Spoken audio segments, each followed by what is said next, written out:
Hello friends, आपका study with Kiran YouTube channel में स्वागत है। आज जो हमारी केमिस्ट्री का टॉपिक है वो है मेटल एंड नॉन मेटल। आज जो हम केमिस्ट्री का एटीटी चार्ट पेंटी पोस्ट से रिलेटेड टॉपिक डिस्कस करने जा रहे हैं वो है मेटल एंड नॉन मेटल्स। आज देखते हैं मेटल और नॉन मेटल क्या होता है। मेटल को कहते हैं धाता या धातु और नॉन मेटल को कहते हैं अधाता। क्या कहते हैं? अधाता। केमिस्ट्री का हमारा एक दो टॉपिक रहे, एक मेटल एंड नॉन मेटल है, एक कार्बन कंपाउंड वाला रहा शायद। उसके बाद केमिस्ट्री का अपना सिलेबस कंप्लीट हो जाएगा, फिर जो हम बायो शुरू करेंगे। Let us see metal and non metal. पहले देखते हैं मेटल क्या होती है। मेटल वो एलिमेंट होते हैं जिनकी कुछ खास कैरेक्टरिस्टिक्स होती है। क्या होती है? मेटल जनरली सॉलिड पाए जाते हैं। क्या होते हैं? लगभग सारे मेटल्स रूम टेम्परेचर पे सॉलिड होते हैं। इसकी एक एक्सेप्शन है, जो रूम टेम्परेचर पे लिक्विड पाया जाता है वो है मरकरी। मरकरी के अलावा बाकी सारी जो भी मेटल्स हैं वो क्या पाई जाती हैं? सॉलिड पाई जाती हैं। क्या पाई जाती हैं? सॉलिड। सेकंड जो मेटल जो है वो लस्ट्रस होती है। मेटल की जो शाइनी पार्ट होता है चमकीली होती हैं। मेटल क्या होती हैं? लस्ट्रस होती हैं, चमकीली होती हैं।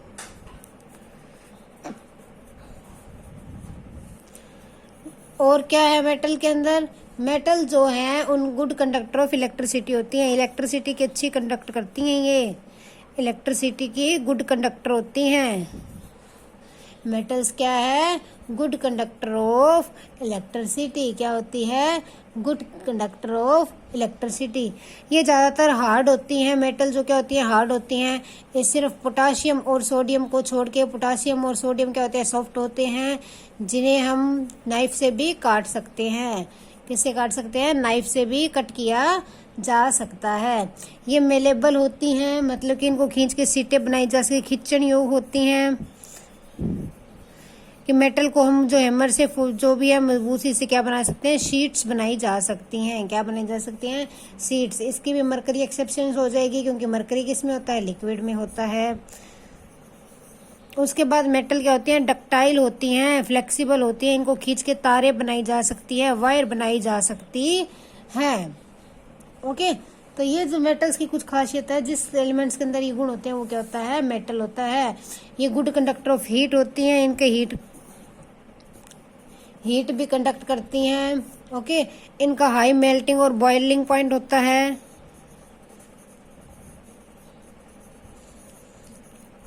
तो ये क्या थी? ये कुछ खासियत सी मेटल्स की। तो इन्हें क्या कहते हैं? मेटल कहते हैं। कौन कौन सी मेटल होती है बताओ? मेटल्स कौन कौन सी होती हैं? आयरन क्या है? मेटल, एक धातु है। गोल्ड, मरकरी, ये सब क्या है? मेटल। लेड, ये सब क्या है? एक तरह से मेटल्स हैं। तो ये था मेटल। सॉरी। अब देखेंगे नॉन मेटल क्या होती है। जो मेटल के गुण नहीं है वो क्या होंगे? Non metal. वो क्या होंगे? Non metal. अधाता। अधाता या अधातु क्या होती है? Non metal. फर्स्टली ये सॉलिड नहीं पाई जाती, ये गैसियस फॉर्म में होती है ज्यादातर, या फिर लिक्विड फॉर्म में होती हैं ज्यादातर।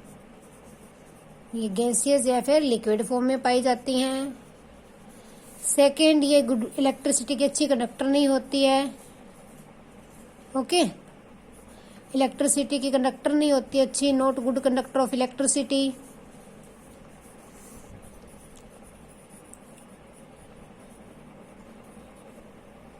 ओके, तो ये इनके होते हैं। ये जो क्या होते हैं? नॉन लस्ट्रस होती है, मेलेबल नहीं होती, इन्हें खींचा नहीं जा सकता, इनकी सीटें नहीं बनाई जा सकती, मेलेबल नहीं होती हैं, डक्टाइल भी नहीं होती हैं, खींच के तारे भी नहीं बनाई जा सकती है। ये जो है ब्रिटल होती हैं, भुर जाती हैं, टूट जाती हैं जब भी इनको खींचा या कुछ चीज बनाने के लिए यूज किया जाता है। ओके, तो ये जो है नॉन मेटल की कुछ खासियत है। जो एक ग्रेफाइट होता है वो क्या होता है? इसके अंदर एक्सेप्शंस होते हैं कि ग्रेफाइट जो है वो बिजली को कंडक्ट करता है।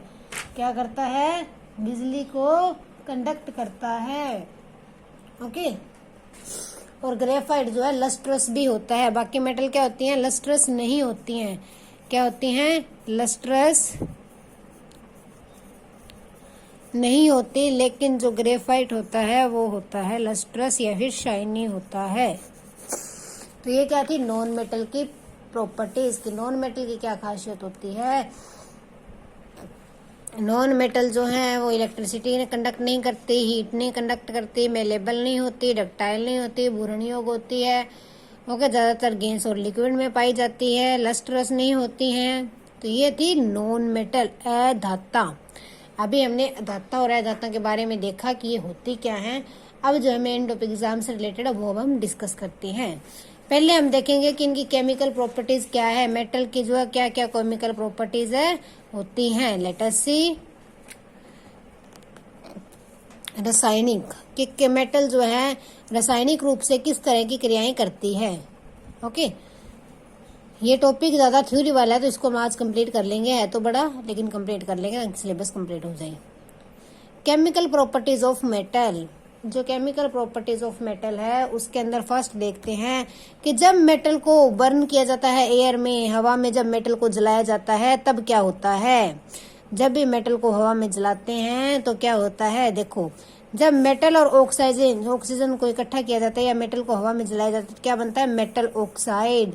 क्या बनता है, मेटल ऑक्साइड। ये देखो कॉपर को जलाया, O2 के साथ हीट दी तो क्या बन गया, कॉपर ऑक्साइड। क्या बन गया, कॉपर ऑक्साइड। ये क्या बन गया, एल्यूमिनियम ऑक्साइड।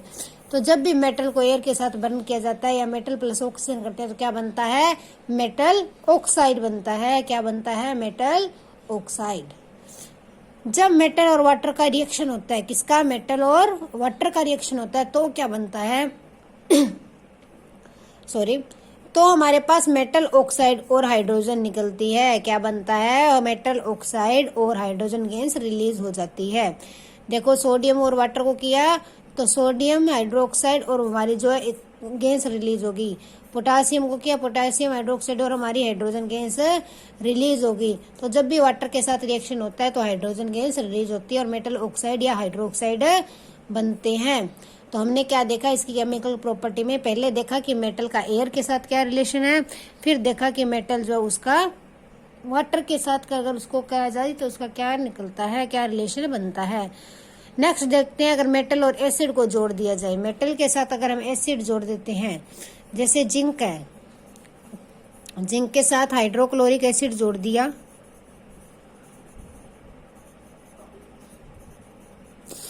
तो क्या बन गया, ये साल्ट बन गया और ये हाइड्रोजन गैस रिलीज होगी। जब भी मेटल के साथ कोई भी एसिड जोड़ा जाता है तो क्या बनता है, साल्ट बनता है और हाइड्रोजन गैस रिलीज हो जाती है। क्या रिलीज हो जाती है, हाइड्रोजन गैस। तो ये हमने 3 तरह के रिलेशन देखे, केमिकल प्रॉपर्टीज देखी किसकी, मेटल्स की, कि मेटल्स की कौन कौन सी प्रॉपर्टीज होती हैं, कि मेटल जो है हमारे पास किस किस तरह की प्रॉपर्टीज फॉलो करता है सॉरी। अब हम देखते हैं नेक्स्ट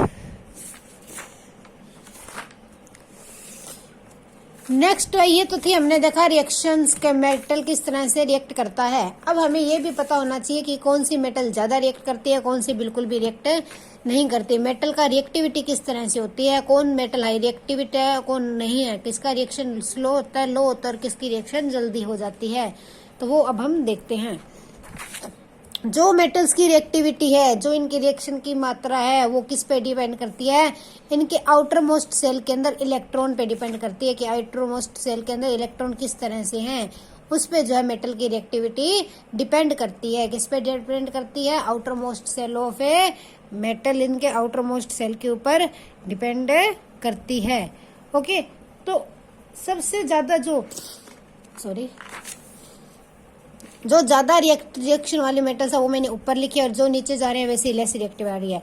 तो सबसे ज्यादा रिएक्टिव कौन है, पोटासियम, सोडियम, ये सब क्या है, ज्यादा रिएक्टिव मेटल्स हैं। क्या है, ये ज्यादा रिएक्टिव है मेटल्स हैं। पोटासियम, सोडियम, ये सब क्या है, ज्यादा रिएक्टिव मेटल्स जिनका रिएक्शन ज्यादा होता है। ये हवा के साथ भी रिएक्ट कर जाती हैं। ओके, तो इनको ना केरोसिन में डाल के रखा जाता है, ये उड़ जाती हैं। हवा के अंदर डायरेक्ट रख दिया जाता है तो ये खत्म हो जाती है रिएक्शन करके। तो इनको जो है किसी ऑयल के अंदर डाल के रखा जाता है, केरोसिन के अंदर डाल के रखा जाता है। तो हाई रिएक्टिव कौन है, पोटासियम, फिर सोडियम, फिर कैल्शियम, फिर मैग्नीशियम, ऐसे आते आते सबसे लेस रिएक्टिव कौन है, प्लेटिनम और गोल्ड, सिल्वर।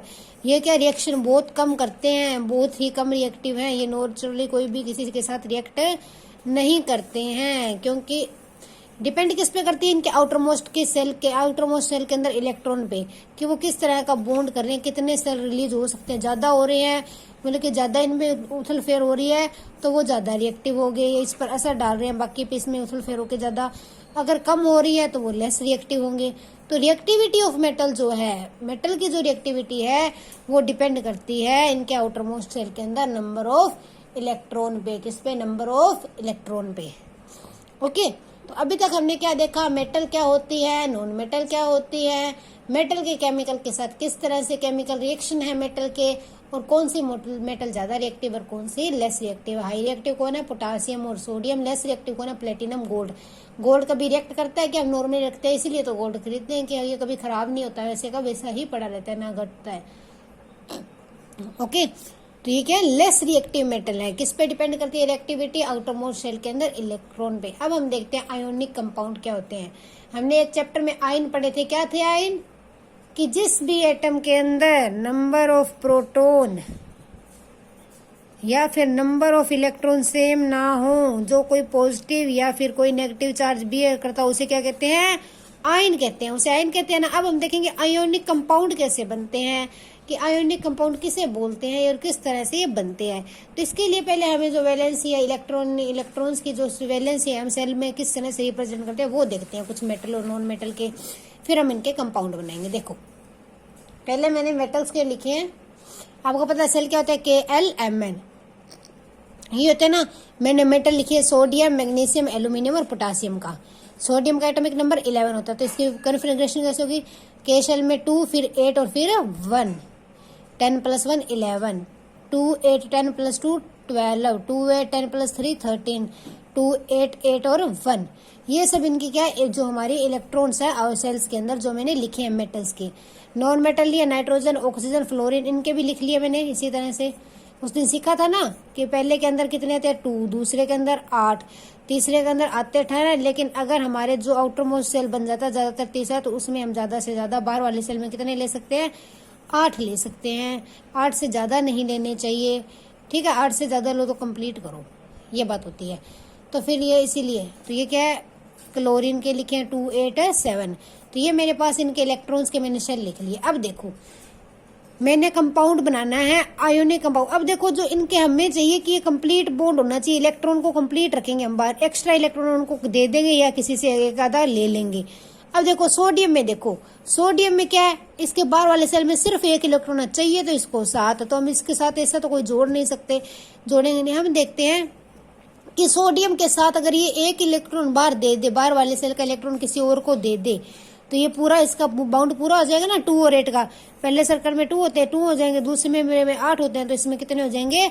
8 कंप्लीट हो जाएंगे। यही होगा ना, ये एक किसी को दे देगा तो। और इधर मैंने लिया इसके अंदर सोडियम, और मैं एक बार ले रही हूँ क्लोरीन का। क्लोरीन को कितने चाहिए? 1 चाहिए, कि एक अगर इसको मिल जाए तो ये भी अपना बाउंड पूरा कर लेंगे आउटरमोस्ट सेल के अंदर। तो देखो सोडियम क्या है? पॉजिटिवली चार्ज रहेगा। देखो जब अगर ये एक छोड़ दे, अपना एक छोड़ दिया, अब देखो इसमें इलेक्ट्रॉन कितने रहेंगे? 8 और 2 10। लेकिन प्रोटॉन तो 11 के 11 ही है ना, क्योंकि एटॉमिक नंबर 11 है, और न्यूक्लियस में प्रोटॉन होते हैं, तो वो तो बाहर नहीं निकला, प्रोटॉन बाहर नहीं निकला, हमने एक इलेक्ट्रॉन दे दिया। इलेक्ट्रॉन कितने हो गए? 10। प्रोटॉन कितने हैं? 11। कितने हैं? 11। तो ये क्या हो जाएगा? पॉजिटिवली हो जाएगा। ये अंदर क्या रह जाएगा? पॉजिटिव चार्ज रह जाएगा ना, क्योंकि प्रोटॉन ज्यादा रह जाएंगे एक, तो इसने आउटरमोस्ट सेल वाला इलेक्ट्रॉन रिलीज कर देती है। क्लोरीन का क्या है? देखो 2 8 7। अगर इसको एक इलेक्ट्रॉन मिल गया तो ये 8 हो जाएगा। यहाँ पे इलेक्ट्रॉन कितने हो गए इसके? 8 8 16 और 2 18। इलेक्ट्रॉन तो हो गए 18। न्यूक्लियस में प्रोटॉन कितने? सिर्फ और सिर्फ 17। तो इसका क्या हो जाएगा? नेगेटिव चार्ज हो जाएगा जब इसको ये बनाएंगे, ये पॉजिटिव चार्ज। अब इन दोनों का कंपाउंड करेंगे तो ये आपस में कंपाउंड बना लेंगे। ये सोडियम जो इसको अपना एक जो इलेक्ट्रॉन दे देगा, सोडियम फिर पॉजिटिव चार्ज बियर कर लेगा, और ये जो है क्लोरीन क्या हो जाएगा? नेगेटिव चार्ज अपना बियर कर लेगा। ओके, ये Na को मैंने क्लोरीन के साथ थे 4 5 6 7। तो क्या किया? Na का पॉजिटिव चार्ज ले गया, उसने Cl को दे दिया अपने 7, तो उसके थे ही 3 4 5 6 7, और एक जो उसने सोडियम वाला ले लिया, तो एक सोडियम का इलेक्ट्रॉन इसके साथ जुड़ गया, तो ये क्या बन गया? Ionic compound.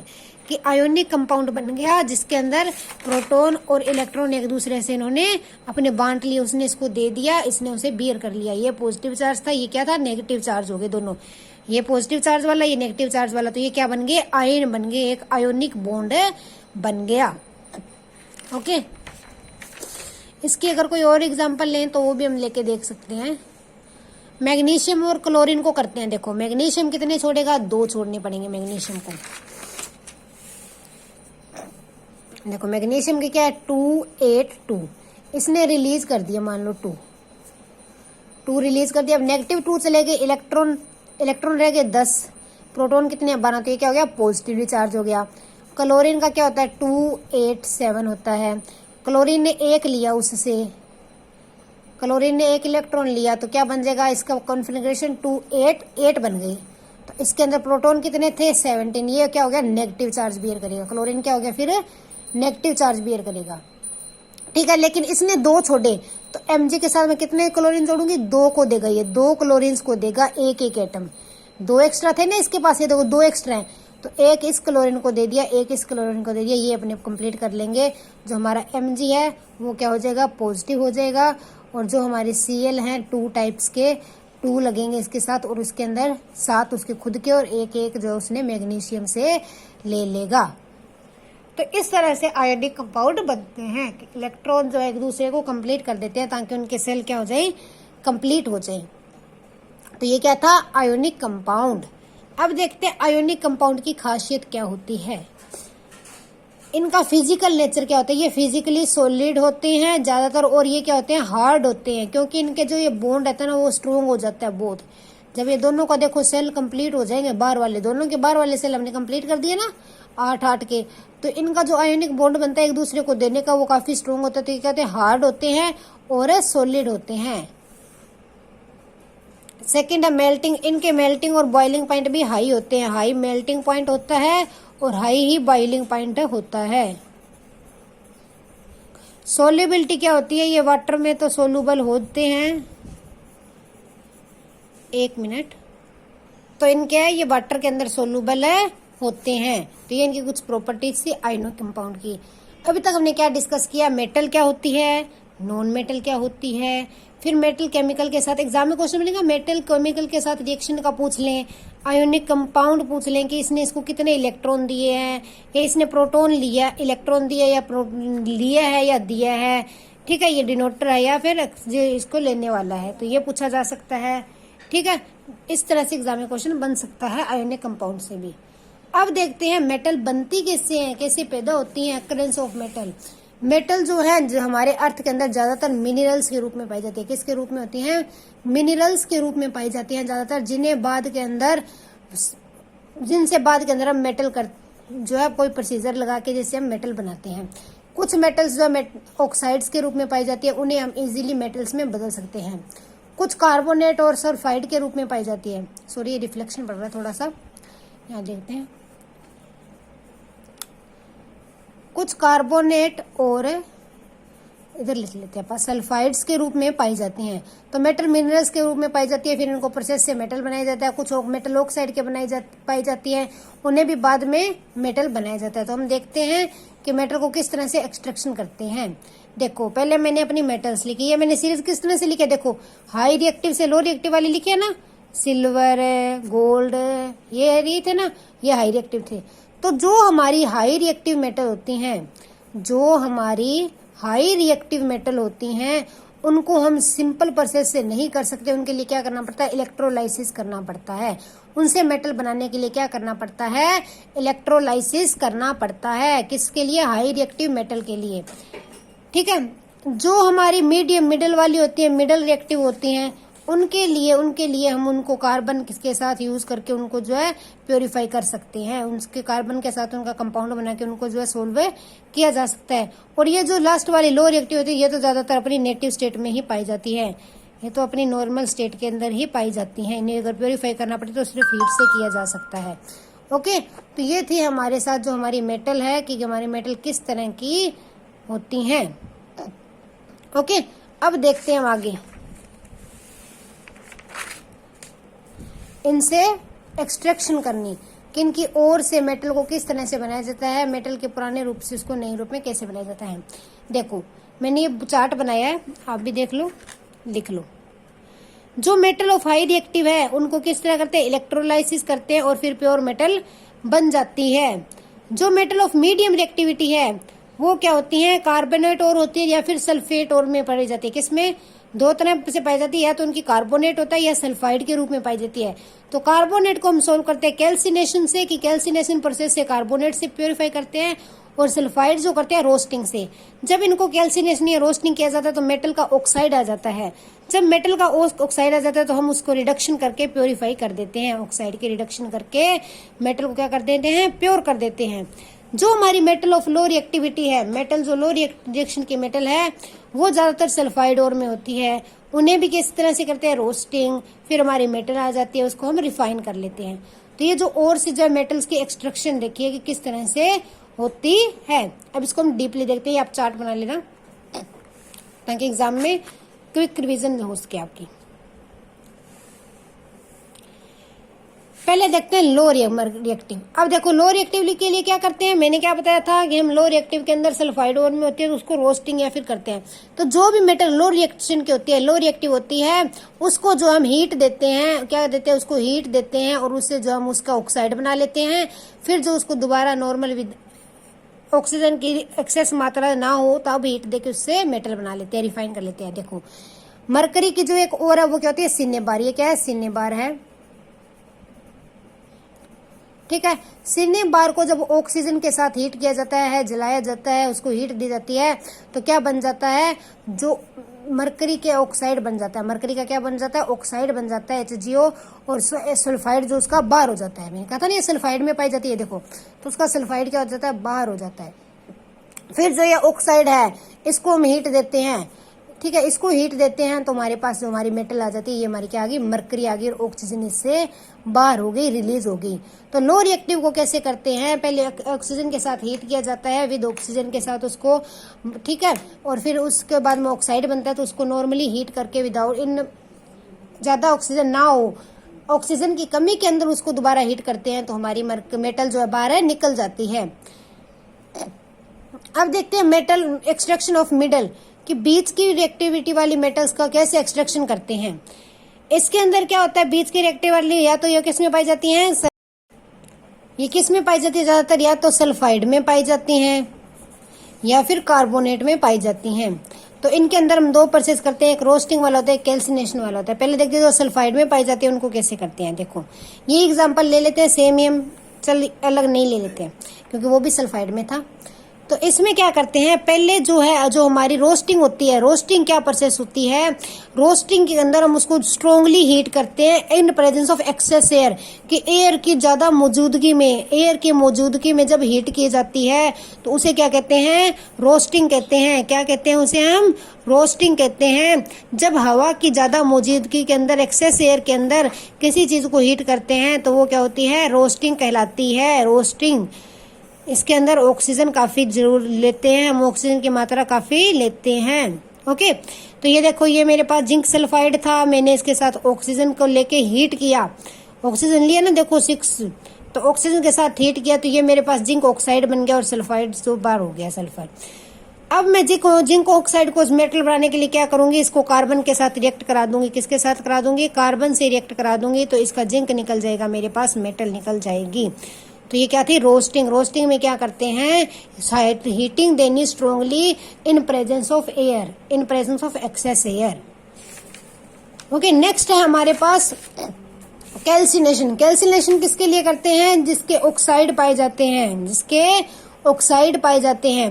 तो देखो ये क्या था, जिंक कार्बोनेट है, तो इसके अंदर क्या है, इसमें हीटिंग करते हैं स्ट्रोंगली, लेकिन लिमिटेड और मेनर, क्योंकि ऑक्सीजन तो इसमें पहले ही है, तो इसके अंदर ऑक्सीजन की गैर मौजूदगी के अंदर हीट देते हैं हम इसको। किसमें, ऑक्सीजन की गैर मौजूदगी में हीट देते हैं, लिमिटेड एयर में हीट देते हैं। ये देखो मैंने इसको सिंपल हीट दिया जिंक कार्बोनेट को, तो ये जिंक ऑक्साइड बन गया और कार्बन डाइऑक्साइड बन गई। अब जिंक ऑक्साइड को तो हम कर ही सकते हैं सी के साथ रिलेट करके, जिंक और ये कार्बन मोनोऑक्साइड बाहर निकल जाएगी। ये तो मैंने पीछे ही देखा था। तो ये क्या होता है, कैल्सिनेशन। अभी तक हमने क्या देखा कि मेटल्स को और से जो मेटल कैसे बनाते हैं, हमने दो प्रोसेस देखी, कैल्सिनेशन और रोस्टिंग। रोस्टिंग में क्या होती है, हीट किया जाता है strongly in presence of air, excess air. और जो कैल्सिनेशन है उसके अंदर क्या किया जाता है, उसमें भी हीट किया जाता है, लेकिन उसके अंदर एक्सेस ऑफ एयर नहीं होती, एयर की यूज नहीं, ऑक्सीजन की गैर मौजूद के भी हीट करते हैं। ओके, तीसरी थी अब हमारी हाई रिएक्टिव मेटल को कैसे करते हैं, उसको हम इलेक्ट्रोलाइसिस प्रोसेस से करते हैं। किससे करते हैं, इलेक्ट्रोलाइसिस प्रोसेस से करते हैं। अब देखो ये इलेक्ट्रोलाइसिस प्रोसेस से कैसे करते हैं, ये देखो, ये एक मैंने अशुद्ध धातु ली, जो हमारी अशुद्ध है, शुद्ध नहीं है और है, ठीक है, वो है मेरी एनोड का काम कर रही है, शुद्ध जो है मेरी कैथोड का काम करेगी। अब में कैथोड किसका काम करेगी, शुद्ध का करेगी। ये मैंने एक प्लेट वाला बिकर लिया जिसके अंदर मैंने एसिडिक सोल्यूशन डाला है, कॉपर सल्फेट का। किसका, कॉपर सल्फेट का एसिडिक सोल्यूशन इसके अंदर है। तो जब इन दोनों रोज रेज को इससे आपस के अंदर कंडक्ट करते हैं, एक दूसरे के साथ जोड़ते हैं, तो क्या होता है, जो ये वाली होती है एनोड खुरने लग जाती है, इसकी इम्प्योरिटीज हैं वो नीचे बैठ जाती हैं, जो भारी इम्प्योरिटीज होती हैं वो क्या बैठती हैं, नीचे बैठ जाती हैं। उन्हें क्या बोलते हैं, एनोड मड बोलते हैं। क्या बोलते हैं, ये क्या एनोड मड है। कुछ जो इस सोल्यूशन के अंदर मिक्स हो जाती हैं, जो इससे शुद्ध कण है वो कैथोड पे आके जमा होने लग जाते हैं। तो ये क्या है, एनोड क्या है, खुरने लग जाती है, पतली होने लग जाती है, और ये क्या है, मोटी होने लग जाती है। इस पे जो हमारी प्योर मेटल आके चिपकने लग जाती है। क्या होती है, प्योर मेटल आके इसके ऊपर जो यहाँ पे इकट्ठी होने लग जाती है, और ये क्या होता है, एनोड मड जो है इम्प्योरिटीज होती है। तो जो हाई रिएक्टिव मेटल है उनको इलेक्ट्रोलाइसिस से हम क्या करते हैं, साफ करते हैं, उनकी ओर से जो हम मेटल है बनाते हैं। तो ये थी इलेक्ट्रोलाइसिस। अब थोड़ा सा एक दो चीज रहेगी कि मेटल का कोरिजन होता है और उसके प्रिवेंशन कैसे कर सकते हैं। तो हमारा मेटल वाला टॉपिक कंप्लीट हो जाएगा। आप इसको रीड कर लेना अच्छे से, ज्यादा थ्योरी वर्क ही है। ओके, इसके बाद हमारे केमिस्ट्री के सिर्फ दो टॉपिक रहेंगे, शायद एक कार्बन कंपाउंड, शायद एक ही रहेगा केमिकल कार्बन कंपाउंड वाला। तो केमिस्ट्री हमारी कंप्लीट हो जाएगी, फिर हम बायो शुरू करेंगे। नेक्स्ट है कोरिजन। तो मेटल्स का क्या होता है, कोरिजन भी होता है। ये पंजाबी में इनके वर्ड मुझे नहीं पता, आप प्लीज सर्च करके लिख लेना। जो सिल्वर है, मेटल्स क्या कोरिजन भी करती हैं, कोरिजन भी हो जाता है मेटल का। आपने देखा होगा चांदी होती है, सिल्वर क्या होती है, काली हो जाए, चांदी के गहने होते हैं ना, वो क्या होते हैं, ब्लैक पड़ जाते हैं। औरतें लेडीज डालती हैं, वो कुछ दिनों बाद में क्या होता है, ब्लैक हो जाते हैं। क्यों हो जाते हैं, जब वो एयर के साथ आती है। जब भी चांदी जो है हवा के साथ रिएक्ट करती है तो वो क्या, उसके ऊपर ब्लैक कलर की एक परत बन जाती है, काला हो जाता है चांदी। तो क्या होता है, रीजन क्या होता है कि जो ये है क्या है, सल्फर के साथ रिएक्ट कर देती है और इस पे सिल्वर सल्फाइड बन जाता है। क्या है, सिल्वर जो है किसके साथ रिएक्ट कर जाती है, सल्फर के साथ। सिल्वर जो है सल्फर के साथ रिएक्ट कर जाती है, जिसकी वजह से उस पे क्या बन जाता है, सिल्वर सल्फाइड, जो कि ब्लैक कलर की कोटिंग फॉर्म हो जाती है उस पे, किसकी, सिल्वर सल्फाइड की। तो वो क्या, चांदी ब्लैक हो जाती है। सेकंड देख दिया, कॉपर है। कॉपर कितना शाइनी होता है जब हम न्यू लेके आते हैं, ठीक है।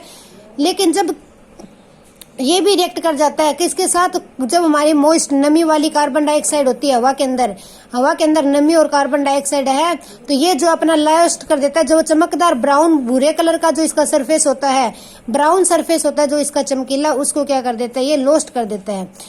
इसकी चमक चली जाती है ब्राउन, उसके ऊपर क्या होता है, ग्रीन कलर की कोट हो जाती है। हम देखते हैं ना, तांबे के बर्तन, कॉपर के जो हम यूटेंसिल्स लेते हैं, बर्तन लेते हैं, तो उसमें क्या होता है, कुछ दिन बाद में उनके ऊपर एक ग्रीन लेयर बन जाती है, उनका कलर ग्रीन हो जाता है धीरे धीरे। जब भी वो हवा के अंदर मॉइस्ट नमी वाली जगह रखते हैं ना, तो वो ग्रीन कलर का चेंज हो जाता है।